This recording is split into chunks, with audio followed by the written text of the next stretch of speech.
오늘 오후 예배가 제 느낌이지 조금 더 사람이 있는 것 같은 느낌. 평소 오후 예배 안 오시다 오신 분 계십니까? 예. 좋습니다. 이 시간도 하나님께서 예비하신 대로 여러분 각자에게 꼭 필요한 은혜 부어 주시기를 예수님의 이름으로 축복합니다. 하는 데까지 합시다. 뭐 끝까지 한다는 전제하지 말고, 만약 누군가가 진정으로 참된 최고의 실제 절대자가 누구입니까? 라고 묻는다면 여러분은 뭐라 대답하시겠습니까? 우리 기독교인은 뭐라고 대답해야 됩니까? 부처님 이러실 겁니까? 아니죠. 누굽니까? 하나님. 예. 적어도 우리 기독교인들, 기독교 유신론을 따르는 자들의 답은 하나님입니다. 우리의 절대자는 하나님입니다. 왜냐하면 일반적으로 이 절대자에 대한 관점의 차이가 결국 세계관의 차이를 만들고, 절대자에 대한 관점은 모든 영역에까지 중요한 영향을 끼치면서 특정한 세계관을 형성하기 때문입니다. 따라서 기독교에서는 절대자이신 하나님에 대한 이해가 우리 기독교 세계관을 형성하는 데 핵심 요소가 되는 것입니다. 단순히 하나님이 계신다, 나는 하나님이 계시는 것을 믿는다, 이 정도 인정하는 것이 아니라 그 하나님이 어떤 하나님이신지 명확하게 알고, 그럴 때 우리는 기독교 세계관의 핵심을 파악할 수 있게 되는 것입니다. 하나님은 어떤 분이십니까? 여러분이 아시는 하나님은 어떤 분이십니까? 조직신학에서는 하나님을 사랑, 거룩과 같은 우리도 함께 공유할 수 있는 이런 공유적 속성을 가진 분으로, 하나님께는 있는데 우리에게 없는 건 또 뭐가 있을까요? 사랑은 하나님께도 있고 우리에게도 있어요. 거룩은 하나님도 거룩하시고 우리도 거룩할 수 있어요. 그러면 하나님께만 있는 건 뭐가 있을까요? 우리가 절대 따라 못하는 것, 영원함. 물론 우린 죽어서 또 영원한 세계로 들어가지만 우리는 이 땅에서 우리 생명이 영원할 수 없습니다. 예, 우리는 영원하지 않죠. 또 어떤 건 하나님께 있는데 우리에게 없습니까? 맞습니다. 전지전능. 예, 하나님께는 있지만 우리에게 없어요. 그래서 하나님은 성경에 보면 내가 거룩하니 너희도 거룩하라, 거룩은 요구하시고, 내가 너희를 사랑한 것 같이 너희도 사랑하라, 사랑은 요구하세요. 이건 공유하는 속성이니까. 그런데 하나님이 우리에게 내가 영원하니 너희도 영원하라 이렇게 요구하지 않으세요. 내가 전지전능하니 너희도 전지전능하라 요구하지 않으십니다. 이거는 하나님께만 있는 속성. 그래서 우리는 하나님이 누구십니까? 라고 물으면 조직신학적으로는 이렇게 공유적 속성, 비공유적 속성을 가지고 우리는 하나님의 성품을 이해할 수 있습니다. 이런 이해도 유익하지만 우리는 근본적으로 성경을 가지고 성경 이야기를 통해서 하나님이 어떤 분이신지를 알게 됩니다. 특별히 하나님에 대한 가장 충만하고 가장 명료한 계시이신 예수님, 그 예수님을 통해서 우리는 하나님을 더 정확하게 알 수 있는 것입니다. 그래서 히브리서 기자는 히브리서 1장 1절 2절에서 이렇게 말했습니다. 제가 미리 방송실 못 드려서 제가 읽어야 되겠습니다. 옛적의 선지자들을 통하여 여러 부분과 여러 모양으로 우리 조상들에게 말씀하신 하나님이 이 모든 날 마지막에는 아들을 통하여 우리에게 말씀하셨으니, 무슨 말입니까?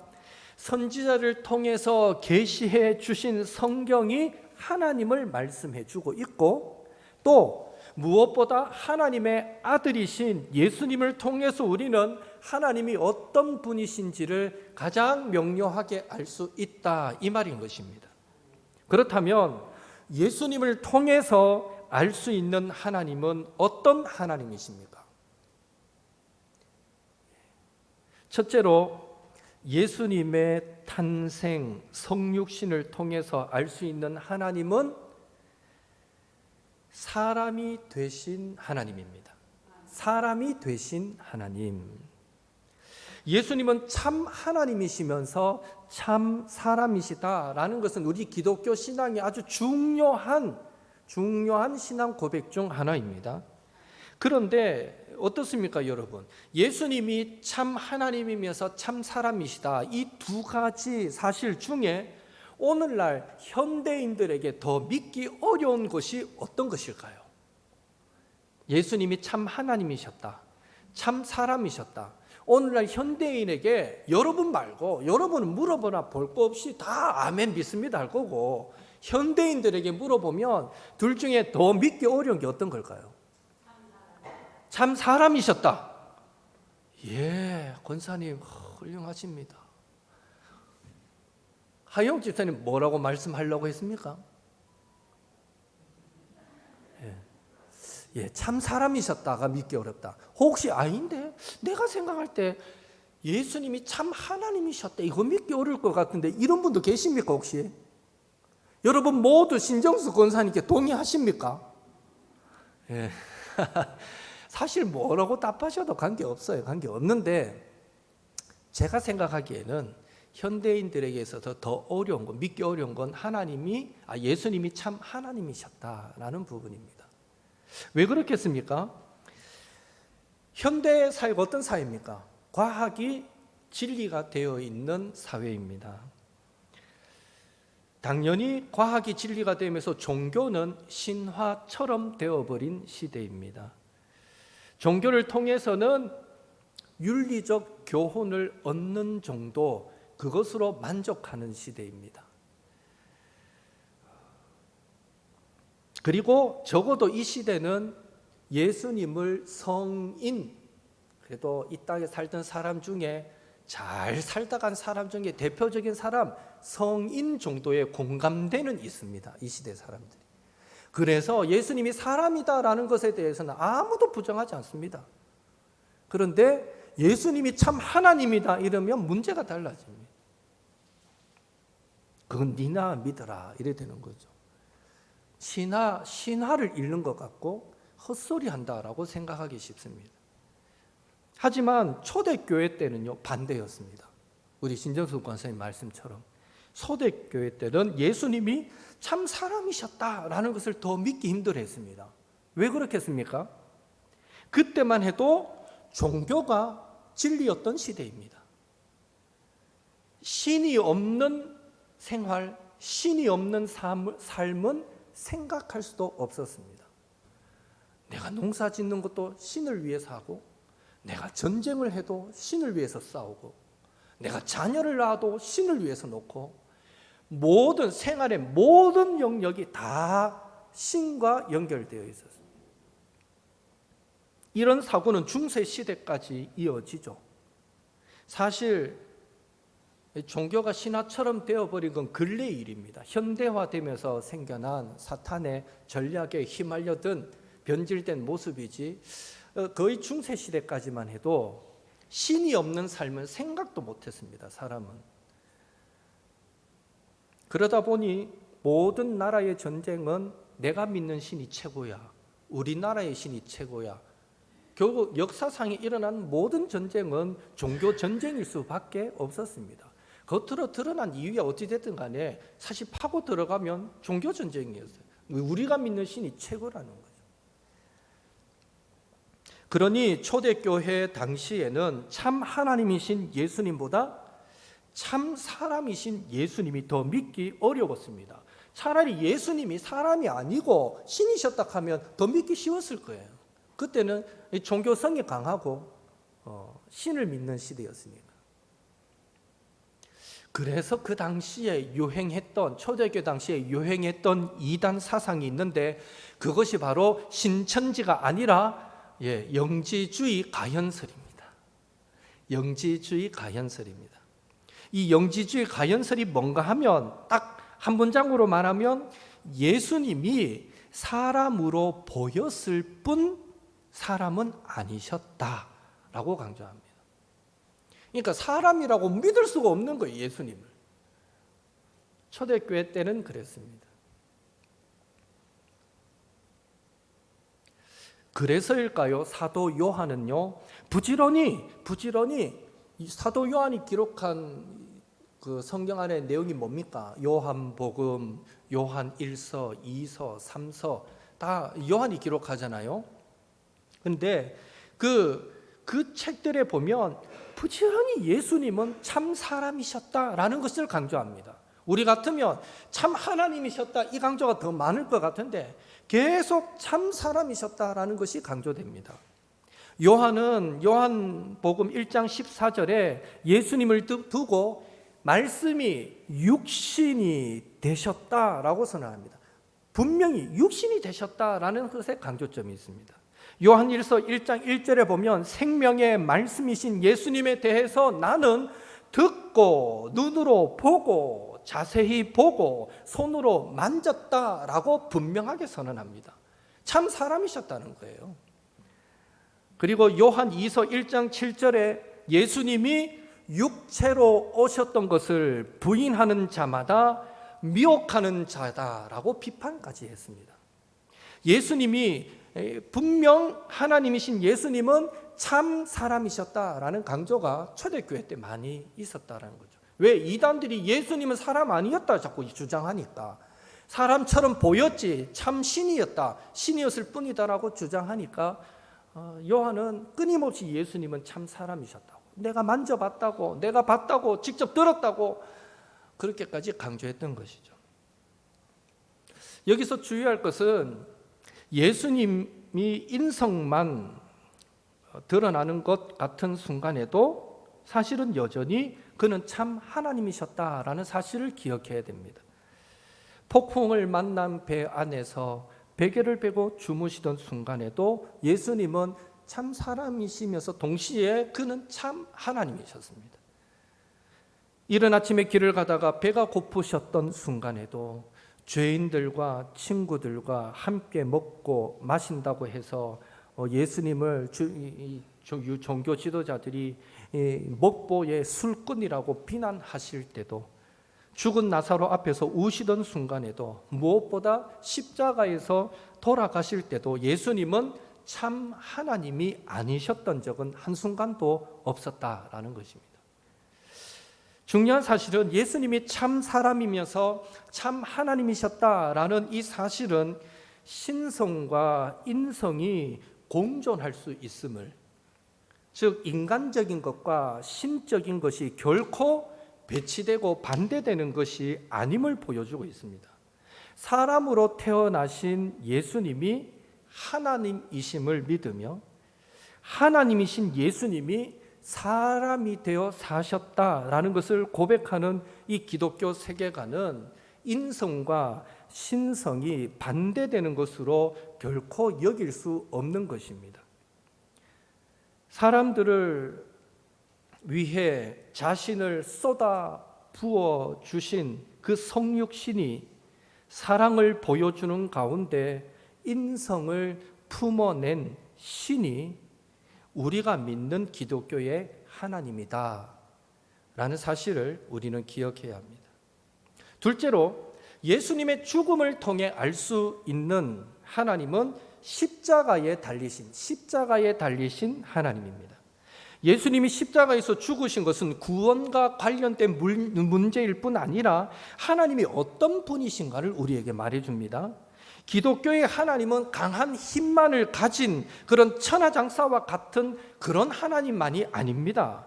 하나님이신 예수님이 십자가에 달리셨다라는 사실은 약함의 역설을 통해서 능력, 힘, 권력에 대한 새로운 관점을 우리에게 깨닫도록 만들어 줍니다. 그래서 바울은 십자가에 못 박히신 그 예수님의 약함을 결코 부인하지 않고 오히려 하나님의 능력이고 하나님의 지혜였다. 예수님의 그 약함이 하나님의 능력이고 지혜였다라고 자랑했던 것입니다. 고린도전서 1장 23절 24절에 그 부분이 나옵니다.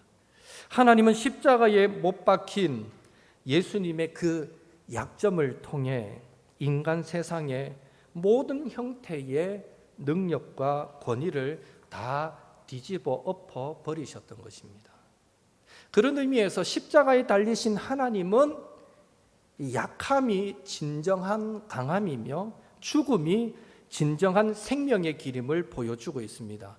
또한 십자가 사건은 고통의 자리에 함께 하시는 하나님이 이 기독교의 하나님이시다라는 것을 보여주고 있고, 예수님의 십자가 죽음은 하나님이 고난받는 자들과 자신을 동일시하셨다라는 사실을 우리에게 가르쳐주고 있는 것입니다. 셋째로 예수님의 부활을 통해 알 수 있는 것은 그 하나님은 정의를, 공의를 세우시는 하나님입니다. 여러분은 부활을 통해 소망하는 바가 무엇입니까? 그것은 인간의 한계를 뛰어넘어 영원히 존재하려는 그런 욕망입니까? 우리의 부활 소망은 단순한 그런 욕망이 아닙니다. 결과적으로 우리는 언젠가 부활하게 되면 영원히 주와 함께 살게 될 것입니다. 하지만 우리 현실에 있어서 부활 신앙을 가진다라는 것은 죽음의 현실 앞에서 신실하신 하나님을 믿고 하나님의 나라의 통치를 매 순간 말씀을 통한 하나님의 다스림을 소망하며 지금 고난의 현장에서 이웃을 사랑하며 살아가는 것, 그것이 내가 부활을 소망합니다라는 현재적 의미가 된다는 것입니다. 그리고 죽어서는요, 그렇게 살면서 받았던 그 고난, 핍박, 어려움들이 그때는 부당하게 여겨졌지만 그렇게 살았던 삶이 옳은 삶이었다, 의로운 삶이었다라고 선언하시는 정의로운 하나님의 심판, 그 심판이 우리가 부활을 통해서 누리게 될 가장 큰 기쁨이 되는 것입니다. 우리가 부활하여 심판답에 딱 섰을 때 너 참 잘 살았어, 그 주님의 칭찬, 그것이 우리가 부활을 소망하는 큰 이유 중에 하나다라는 것입니다. 예수님의 부활은 이러한 심판의 첫 열매였으며, 예수님의 부활을 통해 기독교의 하나님은 공의를 세우시는 하나님, 마지막 심판을 통해서 공의를 세우시는 하나님이라는 것을 우리는 알 수 있는 것입니다. 성육신하신 그렇게 인간의 몸으로 탄생하신 그런 신성과 함께 인성을 품으신 하나님, 십자가에 못 박힘으로 고난받는 자들과 자신을 동일시하신 하나님, 부활을 통해서 정의를 세우시는 하나님, 이것이 예수님의 탄생, 죽음, 부활을 통해 우리가 알 수 있는 하나님에 대한 가장 정확한 모습이고, 이런 하나님이 우리가 믿는 기독교의 하나님입니다. 그래서 우리가 종종 부르는 찬양 중에 주의 이름 높이며 라는 찬양이 있는데요, 그 후렴구에 이런 가사가 있죠. 하늘 영광 버리고 이 땅 위에 십자가를 지시고 죄 사했네, 무덤에서 일어나 하늘로 올리셨네, 주의 이름 높이리. 이 가사는 예수님의 성육신, 예수님의 십자가 죽음, 그리고 예수님의 부활 그 이후 그분을 하나님이 높이셨다라는 것을 찬양하고 있는데, 바로 이 찬양이 우리가 읽었던 본문 빌립보서 2장 6절에서 11절 말씀을 잘 요약해 주고 있습니다. 그런데 여러분, 그 찬양이 원래 영어 가사였거든요. 번역해서 우리가 부르고 있지만 그 원래 가사, 영어 가사에 보면 하늘 영광 버리고 이 땅 위에, 이 가사 부분이 원래 그 부분을 해석하면 어떻게 되나 하면, 주님은 길을 보여주기 위해 하늘에서 땅으로 내려오셨습니다 라고 되어 있습니다. 이 부분을 번역할 때 하늘 영광 버리고 이 땅 위에 이렇게만 번역해 버렸어요. 너무 함축적으로 번역해 버렸어요. 저는 원곡의 가사가 더 중요하고 좋다라고 생각됩니다. 예수님이 하늘에서 땅으로 내려오신 것의 강조점은 하늘 영광 버리셨다라는 것이 아니라 우리가 따라가야 할 그 길을 보여주기 위해서다라고 그 찬양은 강조해주고 있는 것입니다. 이것은 우리가 읽은 빌립보서 2장 1절에서 11절의 메시지이기도 합니다. 바울은 예수님의 성육신과 예수님의 십자가와 예수님의 부활, 그것이 빌립보 성도들이 본받아야 할 그리스도 예수의 마음이다라고 우리에게 가르쳐주고 있는 것이죠. 여기까지가 사전 설명이었습니다. 이제 이 본문을 갖고 설교를 해야 되는데 결론으로 넘어가겠습니다. 우리는 예수 그리스도를 닮아가야 합니다. 예수님의 성육신의 그 겸손함으로 우리는 다른 사람을 겸손히 섬겨야 합니다. 예수님의 그 십자가 길을 기억하고 우리도 고난받는 자와 함께 해야 합니다. 그러니까 우리는 십자가 이러면 단순히 죄 씻음 이것만 생각하는데, 예수님의 십자가는 고난받는 자와 함께하는 의미였습니다. 십자가의 길을 가며 고난받는 자와 함께해야 합니다. 이것이 우리가 사람으로 태어나 십자가에 달려 죽으신 예수님을 하나님으로 고백하며 부활의 소망을 가지고 살아가는 성도가 걸어가야 할 마땅한 길인 것입니다. 예수님의 십자가가 보여준 그 길을 걸어 마지막에는 약속된 영광과 생명의 부활을 누리시는 저와 여러분이 될 수 있기를 예수님의 이름으로 축복합니다.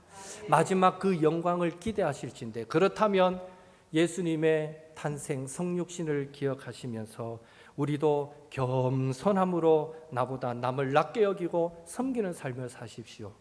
예수님의 십자가 그 고난받으심을 기억하면서 우리도 기꺼이 고난받는 자와 어려움 당하는 자와 함께 하기를 즐겨하십시오.